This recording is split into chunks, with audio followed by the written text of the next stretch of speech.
काची नकटा नकटा हेराई गईले ननदी, हेराई गईले ननदी। हम जब एक बार बारात गई रहा है, हम नहीं गए, हम रात भर नकटा देखे। मेहरारू के पीछे में हाउ का रख तू में मंगिया के बीच हो लोक रंग के संग। हाँ अब चला बुलावल जाए लखनऊ से रीना यादव यानी अनुष्का जी के। आई अनुष्का जी। अरे वाह, आओ भाई आओ, अनुष्का जी आओ आओ जल्दी आओ। अब आप देखा बलिया वाले तो अपन जो दिखाई दिए न, हाँ। अब लखनऊ का देखा का निकलत है इनकर गीत गवनी का सुनाए वाली है।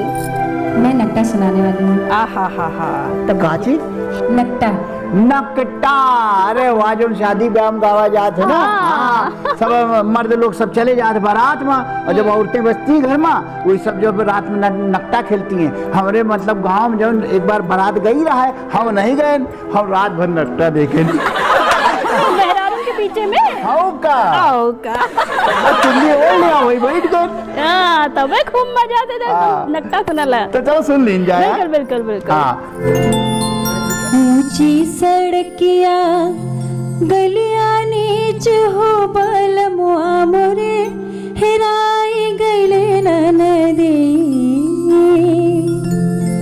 ऊंची सड़किया गलिया नीच हो बलमुआ मोरे, हेराई गईले ननदी।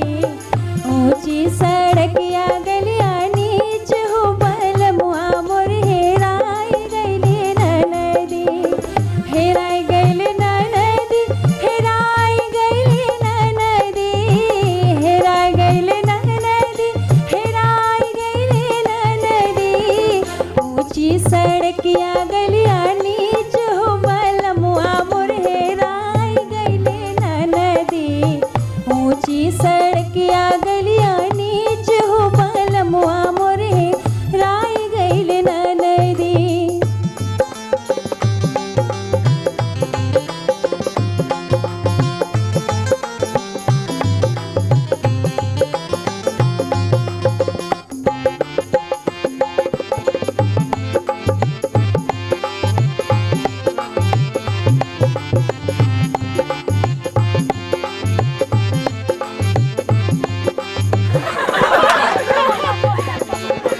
बलमु की पावे तोता सिनुरा बनावे तो, बलमु की पावे तोता,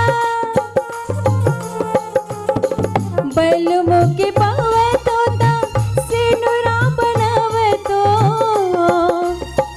रख तू में मंगिया के बीच हो बलमुआ मोर, हेराई गईले ननदी। रख तू में मंगिया के बीच हो बलमुआ मोर, हेराई गईले ननदी।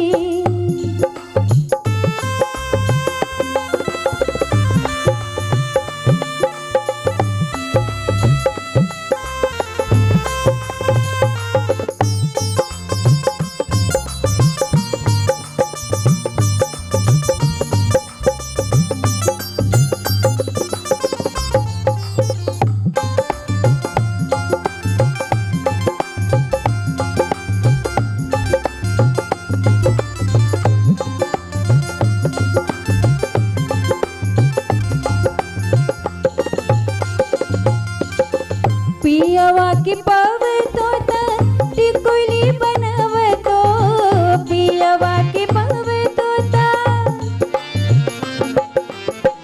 पियवा की पावे तोता टिकुली बनावे तो। रख तोली लहरवा के बीच हो बलमुआ मोरे, हेराई गईले ननदी। रख तोली लहरवा के बीच हो बलमुआ मोरे, हेराई गईले ननदी।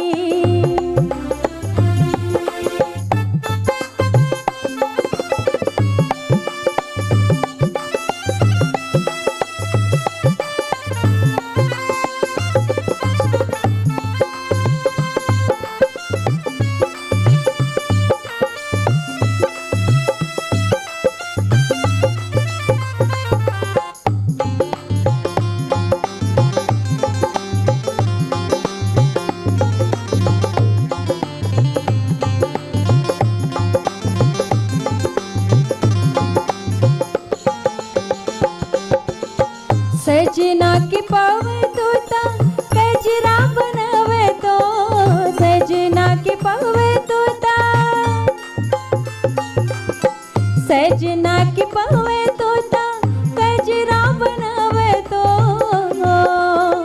रख तो नयनवा के बीच हो बलमुआ मोरे राई गइल ननदी रख तो नयनवा के बीच हो बलमुआ मोरे राई गइल ननदी हेराई गइल ननदी हेराई गइल ननदी हेराई गइल ननदी हेराई गइल ननदी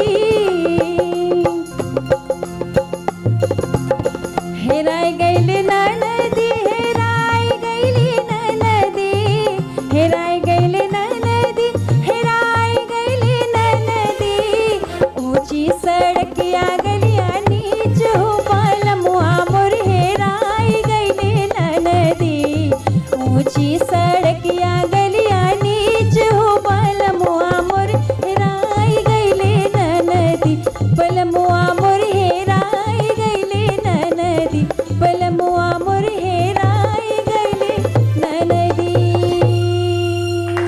का बात बा कहो कैसे हेराई गए नंदी।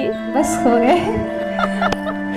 लेकिन जौन कुछ भा बढ़िया भा काहे है काहे के ये तो हम जानी थे यही जानती हैं है ना औ कहा और बतावा तोरे घरे में ये सब मतलब गीत गवने होते शादी ब्याह में हाँ शादी में होती तो है। तू तो खूब गावत होबू हाँ गाते हैं तो सास और सब जने गावतीन सभी लोग गाते हैं और नंदी सुना था इन्होंने वो भी गाती है। बहुत बढ़िया लगा लेकिन अनुष्का बहुत जी। बढ़िया अच्छा लगा बहुत बढ़िया लाग रख तू में मंगिया के बीच हो